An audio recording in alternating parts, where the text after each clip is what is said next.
Restore Britain silenced.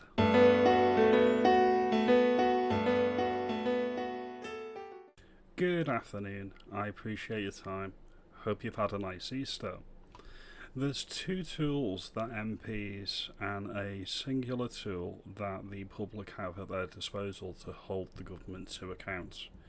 These are written questions to ministers and government departments, which MPs can use, and freedom of information requests that MPs can also use, and the public can use them at large as well.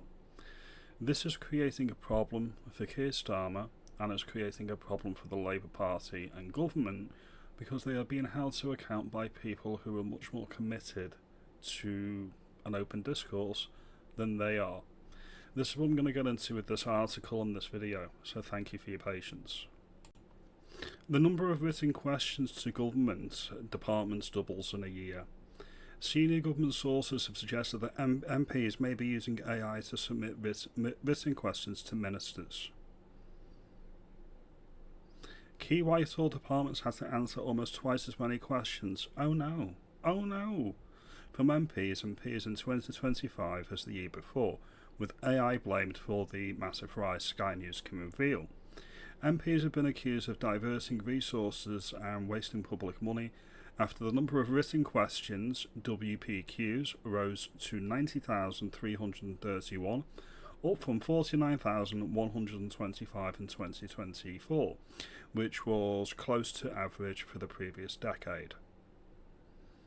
The Department for Health and Social Care saw a 97% increase in questions compared to the previous year. The Home Office saw a 92% increase. The Department for Education saw a 97% increase, and the Housing Department saw a 101% increase.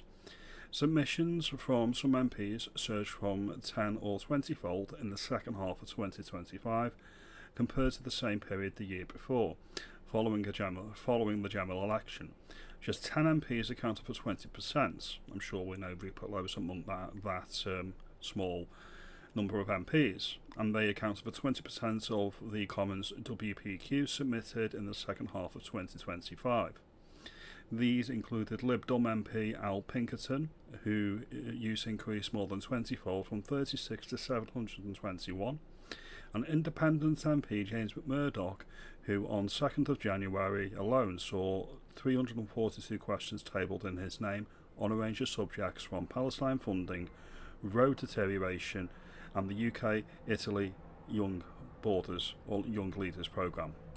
All MPs we spoke to strongly rejected any claim that the questions were a waste of time and were not in the public interest, and no MPs admitted using AI in the questions.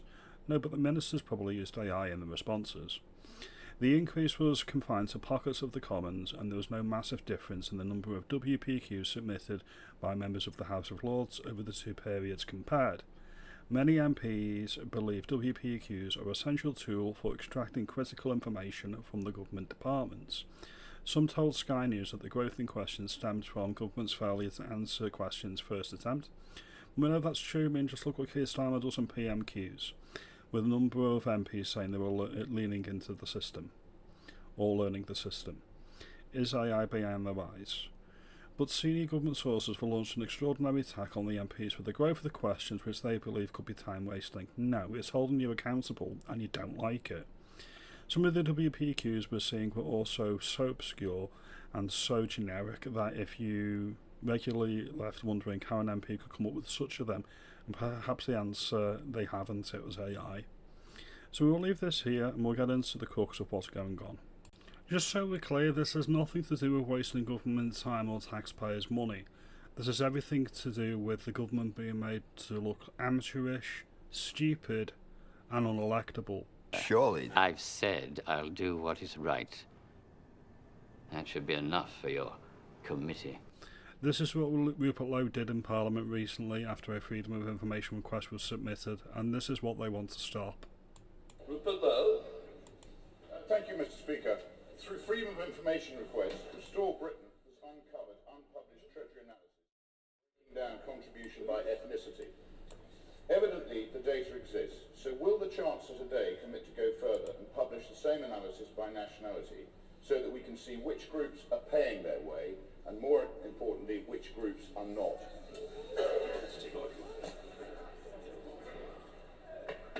Mr. Speaker, I'm considering how to respond to that question, but I will simply leave it at saying that everyone must pay their fair share of tax. That's something this party is committed to in government.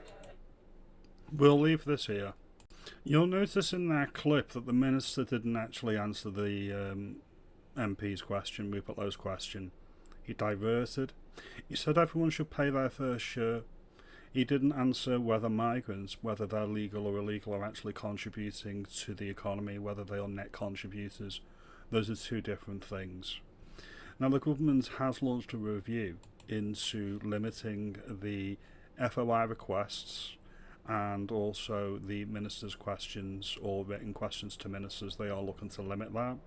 And we all know why they're doing that, because they don't like to be made to look as stupid as they are. Never forget that Tony Blair said that when he introduced the FOI requests, it was one of the biggest mistakes that he made, because he wanted to appear transparent and he wanted to appear like he was being open and honest, but he didn't like the fact that he was constantly called out, and many backhand deals and behind closed door deals were going to be made public. That's what this is about. They do not like the level of scrutiny. Do you think it's going to be successful?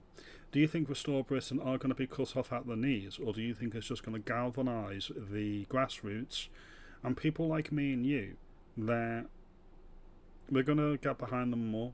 I think it's going to actually encourage more and more people to join Restore Britain, because it shows that the government is hiding information and they're running scared. Now, as always, like and subscribe, do all of that great stuff, and I'll see you in the next video. You have a good day.